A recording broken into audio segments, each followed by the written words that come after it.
ہدیہ دیتا ہوں، زندگی بھر کے لیے اس کو اپنا معمول بنا لو، اللہ چاہے گا تو بہت فائدہ ہوگا۔ اور وہ یہ کہ روزانہ 24 گھنٹے میں 100 مرتبہ سورہ اخلاص پڑھنے کی عادت ڈالو۔ آسان طریقہ یہ ہے کہ ہر فرض نماز کے بعد 20 مرتبہ پڑھ لو، تو 5 نمازوں کے بعد پڑھو گے تو 100 مرتبہ ہو جائے گا انشاءاللہ۔ اس کا فائدہ یہ ہوگا کہ جو دعا مانگو گے اللہ آپ کی دعا قبول کرے گا، جو دعا مانگو گے، یہ میرا تجربہ ہے۔ سورہ اخلاص کی فضیلتیں تو بہت ہے صحیح حدیثوں میں، اس کا تو کوئی انکار کر ہی نہیں سکتا۔ بمبئی میں میرا بیان ہوتا تھا نواب مسجد میں، تو نواب مسجد میں بیان ہونے کے بعد میں نکلتا تھا تو ایک مرتبہ ایک لڑکی جو ہے وہ کھڑی ہوئی، اس نے کہا ابو جی، بھیڑ ہوتی تھی، میں نے کہا ابو جی میرے لیے دعا کر دو، پردے میں تھی۔ میں نے کہا کیا کروں بیٹا دعا تیرے لیے، کہ میری عمر 28 سال کی ہو گئی، اب تک جو ہے میرا رشتہ ہوا نہیں ہے، آپ دعا کرو۔ تو میں نے کہا کہ میں کروں گا دعا، لیکن بیٹا ایک وظیفہ بتاؤں تم کرو گی؟ یوں کہا ابو جی میں ضرور کروں گی۔ میں نے کہا روزانہ 100 مرتبہ سورہ اخلاص پڑھنے کی عادت ڈال لے بیٹا، 24 گھنٹے میں ایک ساتھ پڑھنے کی ضرورت نہیں ہے، کبھی 10 مرتبہ پڑھ لیا، کبھی 15 مرتبہ پڑھ لیا، کبھی روٹی بناتے پڑھ لیا، کبھی پانی بھرتے پڑھ لیا۔ 100 مرتبہ کا کوٹا 24 گھنٹے میں پورا ہونا چاہیے۔ اگر آپ ایک ساتھ بھی پڑھو گے تو 10 سے 15 منٹ لگتے ہیں، زیادہ نہیں لگتے۔ اس نے کہا ابو جی پڑھوں گی، لیکن مجھے ایک سوال کیا، ہر مرتبہ بسم اللہ الرحمن الرحیم پڑھوں؟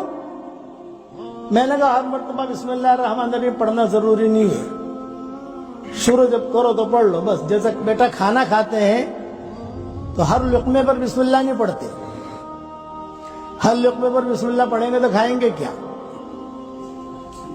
یہ میں نے سمجھا اس کو، ہر لقمے پر اگر بسم اللہ الرحمن الرحیم پڑھیں گے تو کھائیں گے کیا؟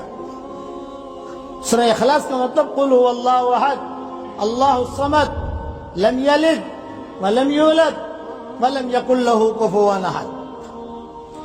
خیر وہ جو ہے اس نے کہا کہ ٹھیک ہے میرے ہاتھ میں، اچھا خدا کی شان، جب میں باتیں کر رہا تھا تو میرے ہاتھ میں تسبیح تھی، میری تسبیح۔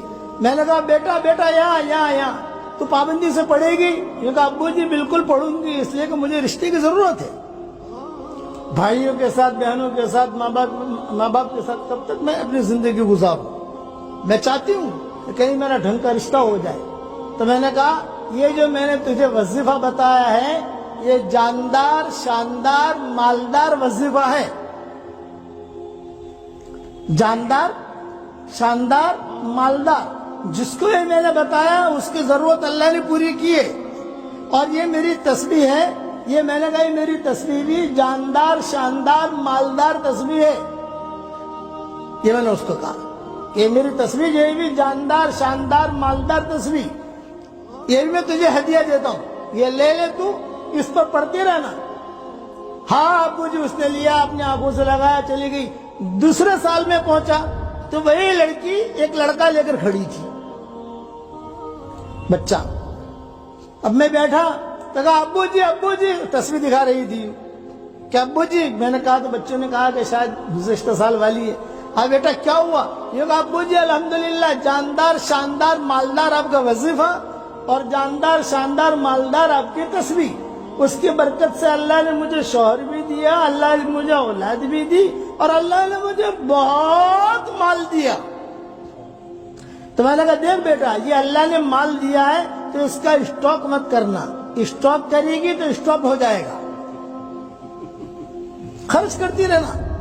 پھر اس نے کہا کہ ابو جی خوشخبری اور سنو۔ یہ کہا سنو۔ یہ کہا میرے محلے میں، بمبئی میں کئی جگہ پر رشتہ دار ہیں، سہیلیاں ہیں، وہ میرے پاس آتی تھی اور کہتی تھی کہ ارے حلیمہ، اس کا نام حلیمہ تھا، ارے حلیمہ تو اتنی اسمارٹ نہیں ہے، تیری شادی کیسے ہو گئی؟ ہم تو کتنے اسمارٹ ہیں، ہماری شادی نہیں ہوتی۔ تو میں کہتی تھی جاندار، شاندار، مالدار۔ پھر اپنا جو قصہ سناتی تھی، میں روزانہ یہ 100 مرتبہ سورہ اخلاص پڑھتی ہوں، لیکن تو بھی پڑھ۔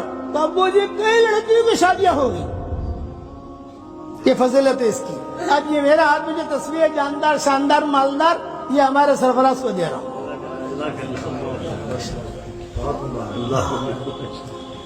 تو یہ آپ لوگوں کو میری طرف سے ہدیہ ہے، پڑھو گے انشاءاللہ 24 گھنٹے میں 100 مرتبہ پڑھنا کوئی بڑی چیز نہیں ہے. اس کے بعد اللہ تعالیٰ سے جو کہو گے اللہ تعالیٰ آپ کو دے گا. اور آج یہ نیت کرو کہ اب انشاءاللہ ہمیں دین کا کام اللہ کے لیے کرنا ہے. روزانہ صرف ایک نیت کرنی ہے آپ کو 24 گھنٹے میں ایک مرتبہ.